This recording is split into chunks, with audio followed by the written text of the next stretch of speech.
Oke, di sini kita lihat ini persoalan kita tadi. Kemudian untuk menghitung eh, suatu kelayakan dari proyek ini, kita dapat menggunakan spreadsheet, ya. Spreadsheet kita dapat menggunakan spreadsheet, Excel, ya. Kalian bisa gunakan ini. Kemudian yang harus kita lakukan pertama kali adalah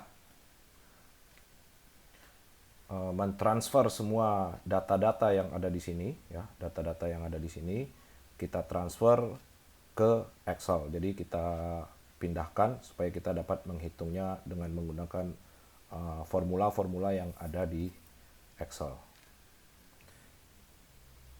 Baik, yang pertama kita akan pindahkan uh, pendapatan, semua yang berhubungan dengan pendapatan kita akan pindahkan ke Excel, ya, seperti ini.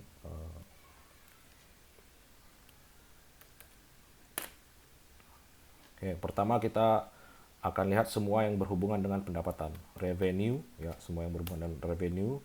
Yang pertama itu adalah produksi, ya, produksi energi listrik, ya, tahun 1 sampai 10. Kemudian produksi energi listrik, ya, tahun 11 hingga tahun ke-20. Kemudian ada data harga jual listrik, ya, harga jual listrik.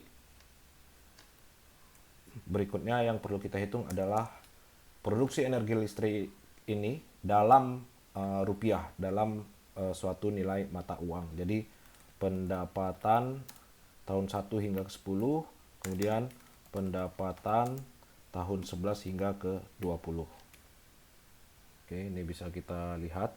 Untuk produksi energi listrik tahun 1-10, ya, kita lihat itu adalah sebesar 1.400, ya, 1.400.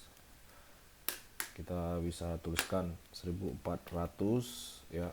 Satuannya itu adalah MWH. MWH. Kemudian yang berikutnya itu adalah 90%, ya, 90% dari 1.400. Oke. MWH. Kemudian harga jual listriknya berapa? Itu adalah 1.250. Oke. 1.250.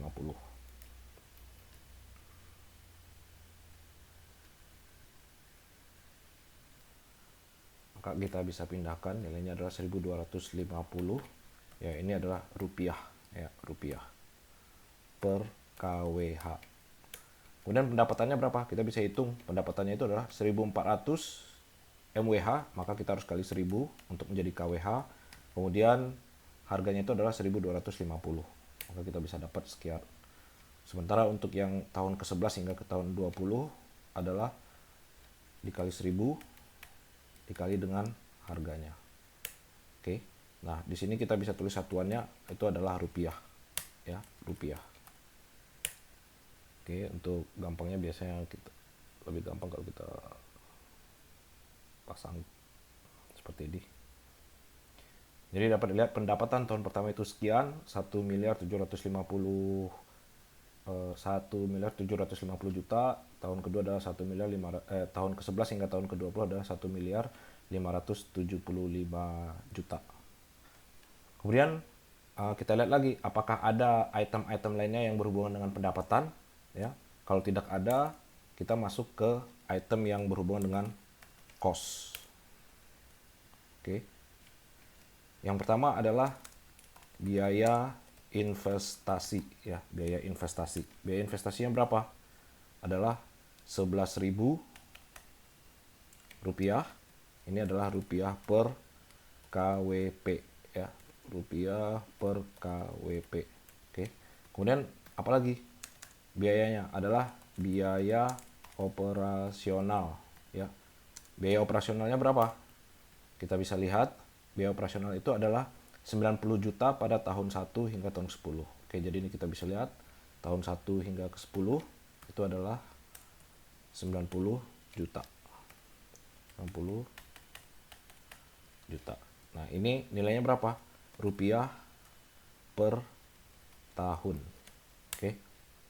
Oke, sebelum lanjut ke sana, di sini kita harus lihat ini adalah pendapatannya per tahun, ya, per tahun. ini juga per tahun. Karena MWH yang dihasilkan itu adalah per tahun. Oke, per tahun.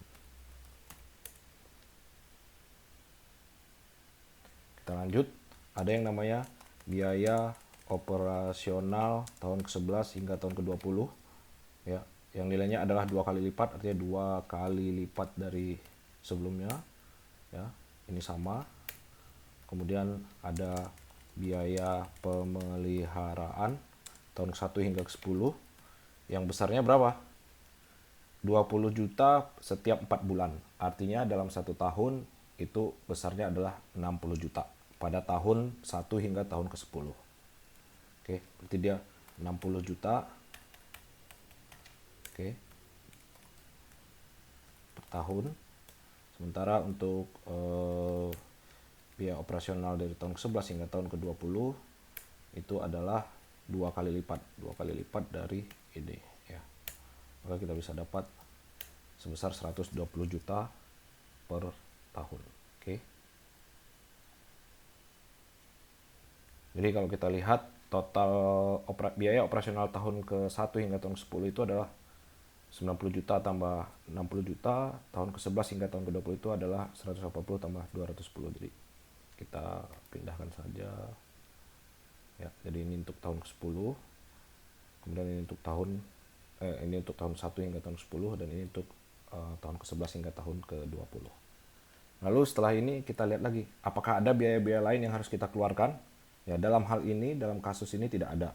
Tapi dalam realnya itu kita harus mempertimbangkan ada yang namanya biaya pajak, mungkin biaya izin, permit, lisensi, atau biaya-biaya lainnya yang harus kita keluarkan. Nah, biasanya kalau dalam PLTS itu juga ada yang namanya biaya kapasitas. Ya, biaya kapasitas itu biaya standby yang harus kita bayarkan ke PLN setiap tahunnya.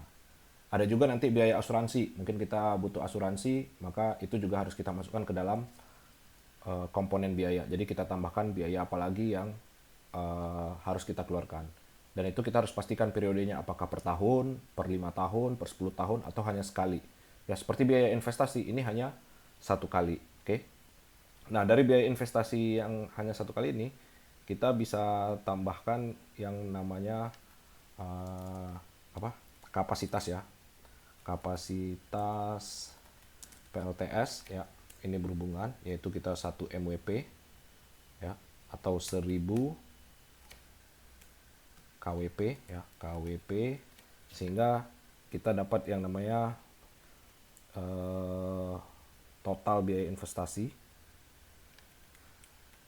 Total biaya investasi itu sebesar 11.000 per WP, 1000 KWP ya, dikali dengan 1000 ya, karena kemudian dikali dengan 11.000. Oke, maka kita dapat total investasi yang kita butuhkan adalah sebesar 11 miliar. Ini 11 rupiah per WP ya, per WP. Oke, kita dapatkan seperti ini. Setelah semua revenue kita peroleh, kita dapatkan data-datanya, kemudian cost kita juga dapatkan data-datanya ya.